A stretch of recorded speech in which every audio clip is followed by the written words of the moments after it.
बिस्मिल्लाहिर्रहमानिर्रहीम। प्यारे भाइयों और बहनों, अस्सलाम वालेकुम वरहमतुल्लाहि वबरकातुहू। उम्मीद है कि आप सब खैरियत से होंगे। अल्लाह ताला के खुसूसी करम फजल से आज मैं आपकी खिदमत में अमराज़ जिगर के लिए एक इंतहाई लाजवाब, आसान और सस्ता नुस्खा बयान करने जा रहा हूँ। मौसम गर्मा है, जिगर के मरीज़ों के लिए बेहद परेशानी का ये मौसम जो है वो बायस बनता है। तो आज मैंने ये ख़ास नुस्खा आपकी खिदमत में पेश करना है और अतिब्बा कराम से भी गुजारिश है कि वो इस नुस्खा को लाजमी बना के अपने मतलब पर इस्तेमाल करवाएं और अल्लाह ताला के फजल करम से देखेंगे कि इसका बड़ा ही लाजवाब रिज़ल्ट आएगा। नुस्खा ये जो है ये जिगर के बेशतर अवारजात, जिगर में ख़राबी हो, जिगर की ज़ोफ़े जिगर हो, हेपाटाइटिस बी सी हो, यरकान हो, या बाज़ सूरतों में जिगर की ख़राबी की वजह से जब जिगर सिकुड़ जाता है या सिकुड़ना शुरू हो जाता है तो पेट में पानी पड़ जाता है, उस वक़्त भी ये नुस्खा कारगर है। और बाज़ औक़ात ऐसा होता है कि जिगर की ख़राबी की वजह से सोजन जिस्म पे आ जाती है, खून की कमी जो है वो हो जाती है, हाथ पाँव पे, चेहरे पे सोजन, बाज़ औक़ात बाज़ मरीज़ों का तो जिस्म जो है फूल के कुप्पा बन जाता है। तो ऐसी सूरत में भी ये नुस्खा बेहद मुफीद और मुजर्रब है। नुस्खा बयान करने से पहले आपसे गुजारिश है कि अगर आपने अभी तक हमारे चैनल को सब्सक्राइब नहीं किया तो चैनल को सब्सक्राइब कर लें और हमारी इन वीडियोज़ को अपने दोस्तों के साथ शेयर भी कर दिया करें ताकि वो भी इनसे फ़ायदा उठाएँ।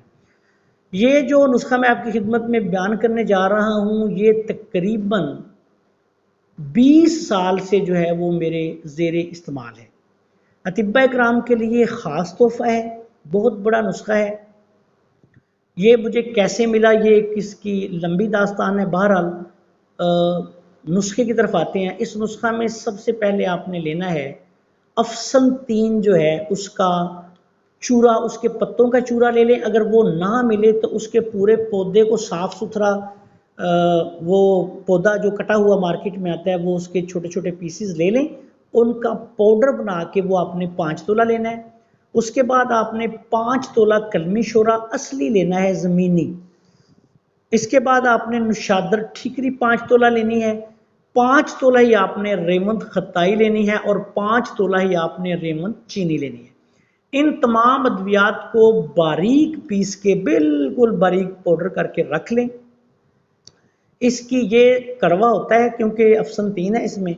अफसन 3 याद रखें कि असली लेनी है, नकली अफसन 3 नहीं लेनी। पंसारी जिससे भी आप सौदा लें वो जो तबीब हैं वो तो वो देख लेंगे कि अफसन 3 असली है कि नकली, लेकिन जो कोई मरीज़ अगर या कोई तिब का शाइक बनाए तो वो अफसन 3 किसी अच्छे तबीब को चेक करवा ले कि अफसन 3 असली है या नकली है।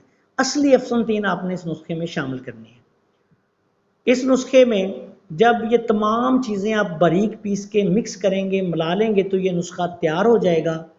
इसको अब आपने ये करना है कि अगर आपने इसको बच्चों को देना है तो इसकी 2 रत्ती से 4 रत्ती तक दिन में 3 दफ़ा उम्र के मुताबिक शरबते दिनार के साथ जो है इसको थोड़े से पानी में हल करके मरीज़ को दिन में 3 खुराकें दें।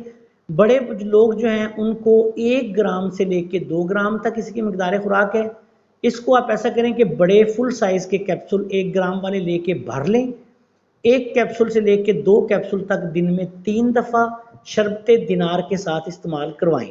शरबते दिनार इतना लेना है कि 1 गिलास पानी का लेके उसमें इतना शरबते दिनार डालें। अगर तो शरबते दिनार का जायका जो है वो मीठा अच्छा हो गया है, शरबत जो पानी, तो ठीक है, वरना इसमें आप थोड़ा सा शरबते दिनार और डाल लें।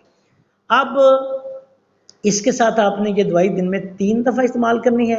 अगर किसी ऐसे मरीज़ को दिया जा रहा हो जिसमें पेट में पानी पड़ गया हो या बाज़ सूरतों में जिस्म फूल कर कुप्पा बन गया हो, जिस्म पे बहुत ज़्यादा सूजन आ गई हो, तो फिर आपने ऐसे करना है कि अरक मको, अरक कासनी, अरक सौंफ, ये तीनों अरक ले लें। इनको बराबर वज़न में मिला लें और इसमें से 1 गिलास अरक में शरबते दिनार इतना डालें कि वो मीठे हो जाएं। इसके साथ ये सुबह दोपहर शाम खाना खाने के 1 घंटा बाद ये दवाई आपने इस्तेमाल करवानी है। 2 हफ्ता से लेके 4 हफ्ता, इसके अलावा 1.5 माह से लेके आप इसको 2 माह तक भी इस्तेमाल करवा सकते हैं। अल्लाह के फजलो करम से बहुत जल्द इसका फ़ायदा शुरू होता है। 8-10 दिन में मरीज़ की जो है हालत बदलनी शुरू हो जाती है। तमाम तेज़ मिर्च मसाले, नमक, बाज़ारी चीज़ें बंद कर दें, ज़्यादा गर्म चीज़ें नहीं देनी, सब्जियां, कद्दू, टिंडे, शलजम वगैरह इस्तेमाल करवाएं। अल्लाह के फजल करम से आप देखेंगे कि मरीज़ को दिन ब दिन फ़ायदा होगा और कुछ अरसे में मरीज़ बिल्कुल शफ़ायाब हो जाएगा। अस्सलाम वालेकुम वरहमतुल्लाहि वबरकातुहू।